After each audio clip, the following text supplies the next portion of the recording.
afternoon. My name is Riley Taylor, and it is my delight to welcome you to Fox Desrosiers' senior recital and lecture. On behalf of Fox, I want to thank you for coming and for your support of this project. Today's recital will begin with a reading of Fox's senior project, a lecture titled The Whole Body Sings. In the words of Fox's teacher and advisor, this is a brave and vulnerable project. It includes discussion of topics that may be sensitive for some, including gender dysphoria, suicidal thoughts, and medical procedures. If this is not the right time or place for you to engage with these topics, Fox invites you with compassion to step out of the performance space and return during intermission for the singing portion of the program in approximately 20 minutes. We will begin the lecture in 1 minute.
All right, we're going to go ahead and get started.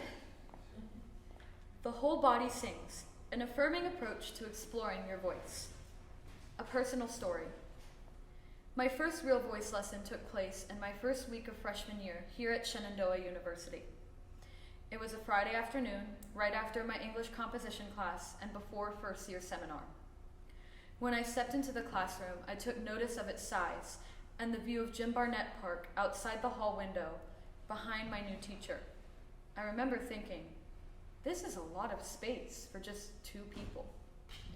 Professor H greets me warmly and asks me to talk about myself a little. We move on to vocalizing together, her taking a seat behind the keyboard and me standing in front, in the middle of the spacious classroom.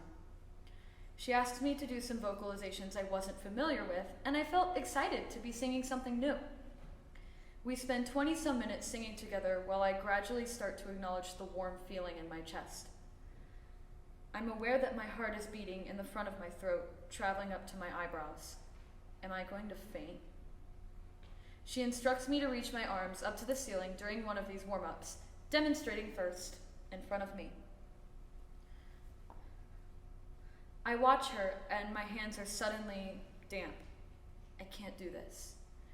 I'm fighting back a sob stuck in the back of my eyes. I think my arms began to shake.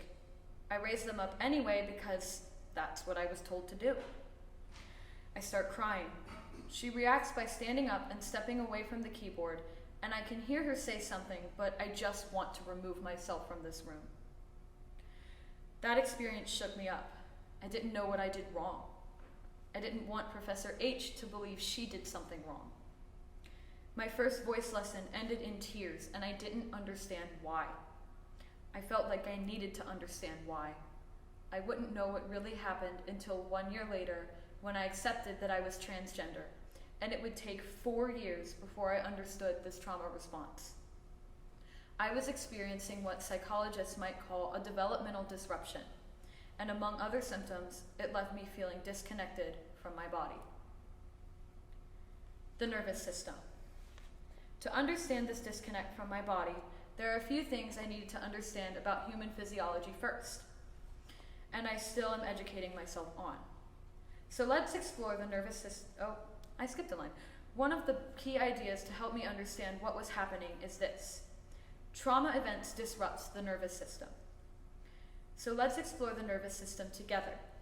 We can separate the nervous system into 2 main categories: the central nervous system, and our main focus, the peripheral nervous system. The central nervous system is composed of the brain and spinal cord, controlling the involuntary actions your body needs in order to survive, such as blinking and breathing. The peripheral nervous system stretches across all other parts of the body and connects our awareness to the outside environment through sensations such as touch and scent, interpreted by the brain. Within the physical nervous system, there are two divisions, the autonomic and somatic systems. The autonomic system regulates largely unconscious and involuntary bodily functions, and the somatic system carries commands from the brain to muscles and organs for largely voluntary movement. One of the important nerves of the parasympathetic nervous system is the vagus nerve. You may not have heard of it, but you would miss it if it wasn't there. The vagus is responsible for regulating an astounding number of bodily functions, including slowing your breathing and heart rate.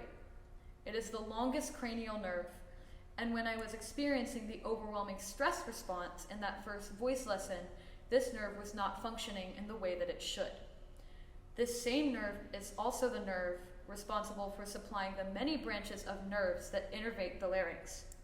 According to Roberto M. Soriano, Ryan Winters, and Vikas Gupta, the superior laryngeal nerve, its external and internal branches, and the recurrent laryngeal nerve all have very distinct roles in motor and sensory innervation of the larynx.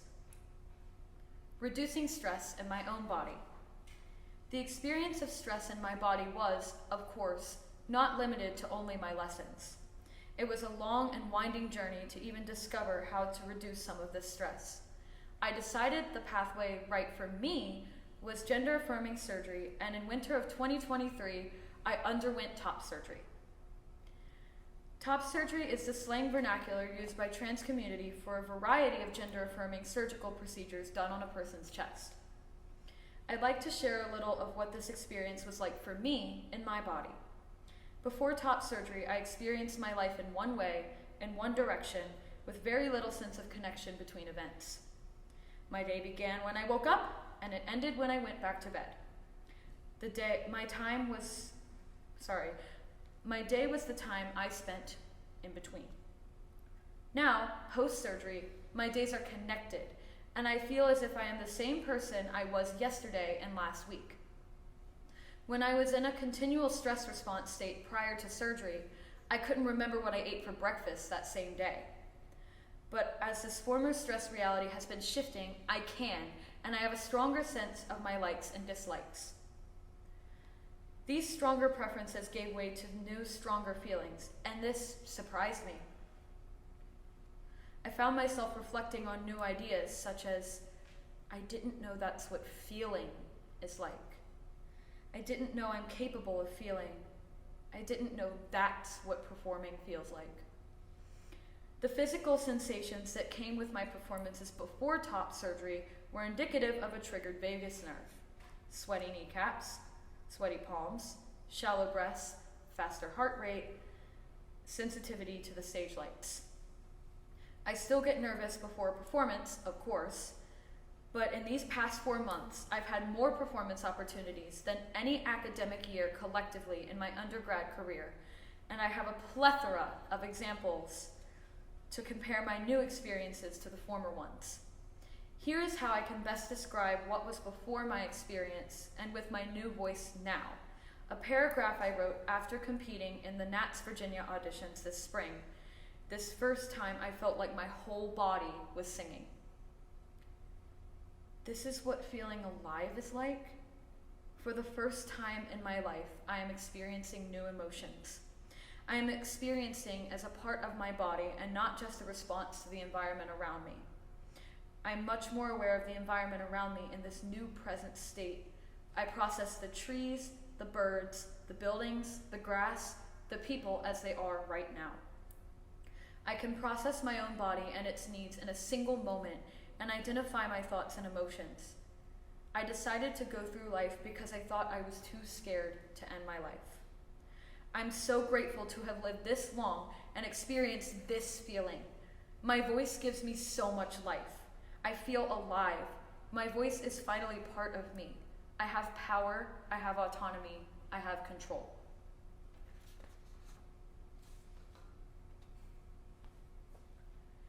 Control and autonomy are key ingredients of a successful experience for a student in the voice lesson. Let us now look at some strategies for achieving this in the trauma-informed voice studio. Creating an open environment for learning. Foundational to our conversation around an open environment for learning and a trauma-informed teaching space, particularly for a trans or non-binary singer, there are two important guiding principles. 1. Can trans singers ever find their full voice? My unequivocal answer is yes. 2. The symptoms of trauma may arise at unexpected times in the studio.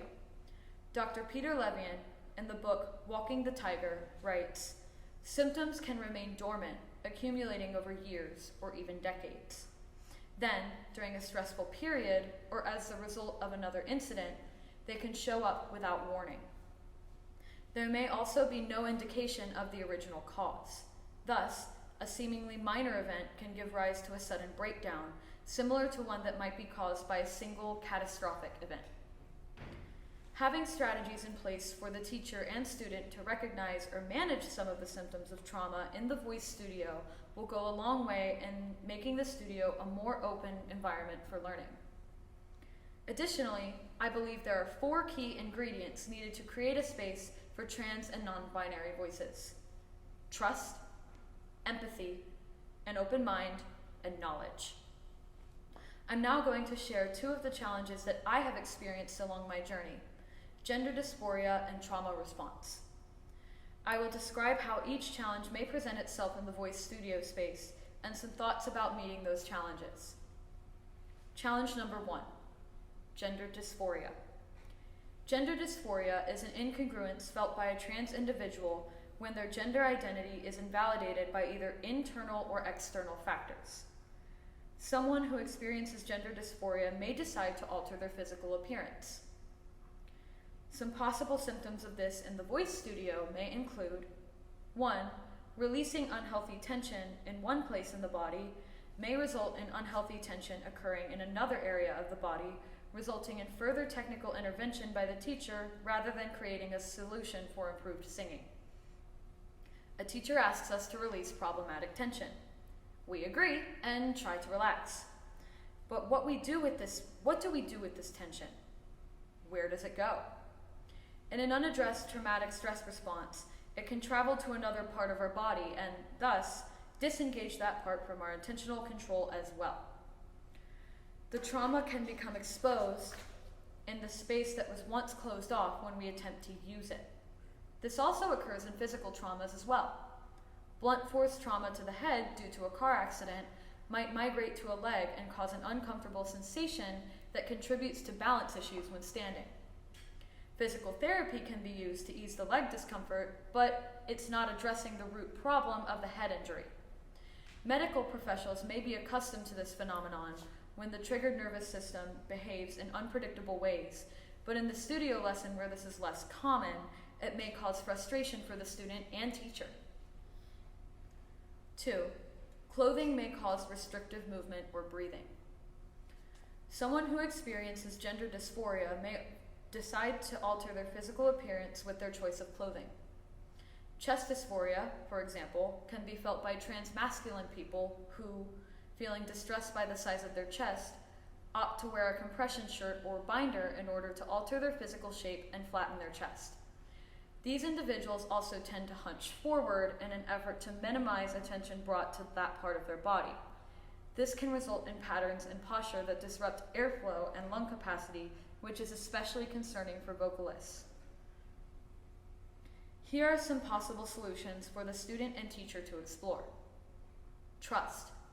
It is important that trust is established between the student and the teacher, where open sharing is encouraged and confidentiality about a student's medical and physical history is kept, including medications as they pertain to vocal health. There are times when a teacher may need to understand a side effect that is happening as a student seeks to lessen the experience of gender dysphoria. Empathy. While a teacher may not have experienced gender dysphoria, it is safe to assume that most singers and teachers of singing have struggled with negative body image. Teachers can use this frame of reference to approach a student with curiosity and empathy. A teacher can also be mindful to use words, pronouns, and names with intentionality for a student experiencing gender dysphoria. an open mind. There are many occasions to keep an open mind when students and teachers are encountering new ways of being. One that is central to our symptoms above. Students may need different clothing options for performances, recitals, auditions, etc.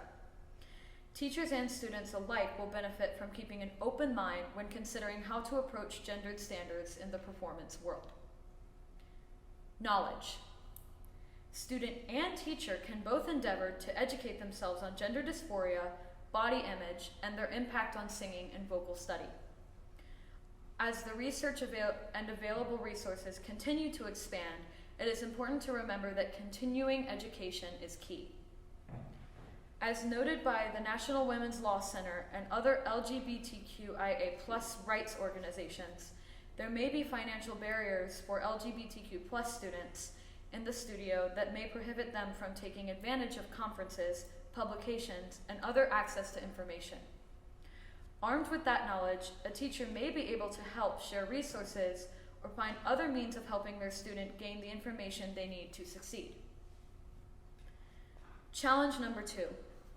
Trauma memories and stress response may interrupt the studio lesson. In the psychology world, there is a phrase, "the body keeps the score," coined by Bessel van der Kolk and to describe the ways that the body is impacted by trauma and the emotions and memories that can suddenly arise. These memories, whether vaguely or specifically recalled, correlate to emotions that arise in the body, which are intense enough to trigger or activate a response that can interrupt any ongoing activity, including a lesson. A student may face challenges engaging with their body in a lesson, especially if their body has experienced trauma, because the nervous system may interpret this engagement as imminent danger. Symptoms of this voice in the voice studio include a physiological response that may result in needing a break or suddenly ending a lesson.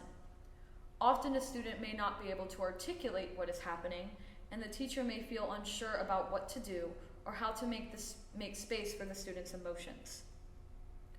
Let me rewind back to my first voice lesson. At the time, a teacher didn't need to know why my arms were feeling hot or why my stomach felt heavy. What would have been beneficial was having the education and awareness that these physical sensations may have been a trauma response. I was being instructed to engage with my entire body for the first time. I was with Dr. H, a brand new person in my world, the first time I'm even meeting her, and my heart was being put out in front of both of us. My brain could not manage the overwhelming amount of stress, and it spilled over into my body, and it prematurely ended our first lesson. A second symptom of the trauma response is a difficulty engaging in self-directed rehearsal and practice. The same vulnerability for trauma can interrupt progress and work travels outside of the lesson. As a student, I found myself carrying this into the practice room. Looking at myself in the mirror, practicing without accompaniment, without someone there to give me encouragement, support, and confidence, I found myself unable to effectively do work on my own. It was difficult to communicate or understand why this was happening.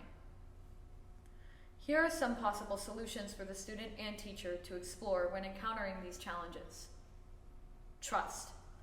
There are many ways that studio lessons can intersect with student vulnerability and trauma, including use of the whole body, a support and breathing system that engages the muscles of the chest, the abdomen, and the pelvic floor. Engaging with these parts of the body can open up trauma, and either engaging or releasing muscles in the torso is a very vulnerable experience for those who have experienced trauma, especially with another person present. That is why trust is essential between the student and teacher. The student must also develop trust in themselves. If the teacher is the only party students put their trust in during lessons, who will they trust when they are alone in the practice room? Ideally, themselves. And they must trust themselves in the lesson too. Trust is the root of confidence, a necessary ingredient to successful performance and vocal study. Empathy. While it can be disorienting for the student and teacher alike to experience disruption in the lesson flow, A teacher can also choose to maintain the same generous and flexible posture that they might if they themselves or the student needed a pause in a lesson for any other reason. It can also be helpful for the student to be clear that a lesson interruption is also unwanted by the student and that they would like to resume vocal study as soon as they are ready. Trauma experiences are often accompanied by deeply personal explanations of what is causing this response. A trauma-informed teacher will not treat a student differently after they share a personal experience or allow it to change the high standards the teacher has for the student. An open mind. Within the studio space, it can be helpful for the student and teacher to collaborate around strategies for next steps after a trauma response. A small goal may consist of many even smaller steps, and it is important for the student and teacher to evaluate success by recognizing all levels of growth and improvement. Knowledge. When a student is encountering a trauma response or responses in the studio, a trauma-informed teacher will allow space for the student to address the immediate issue and then resume the lesson when they are ready. In fact, the teacher's knowledge of the instrument and their special teacher ability to see what can be for the student, rather than just the here and now of the moment, becomes especially important for the student who may need the teacher's strong leadership to be able to work through the response and take the next steps in vocal studies. A trauma-informed student is also willing to engage in education about self-regulation and has an openness to addressing the trauma response events with a trained professional. For example, in self-regulation, students may be able to address what is happening in the body and take time to pause, sit down, walk around, drink water, excuse themselves from the lesson, instead of brushing a feeling off that may lead, unaddressed, to a trauma response. In conclusion, I am hoping the awareness and the perspectives offered in this lecture will bring to both the singer and the teacher new ways of creating an affirming and open studio environment. When we have the tools to understand our identity, we have the tools to understand and know our own voice. Voice lessons can be affirming for a person's gender identity. When we find ourselves, we find our body, we find our voice. The whole body can sing.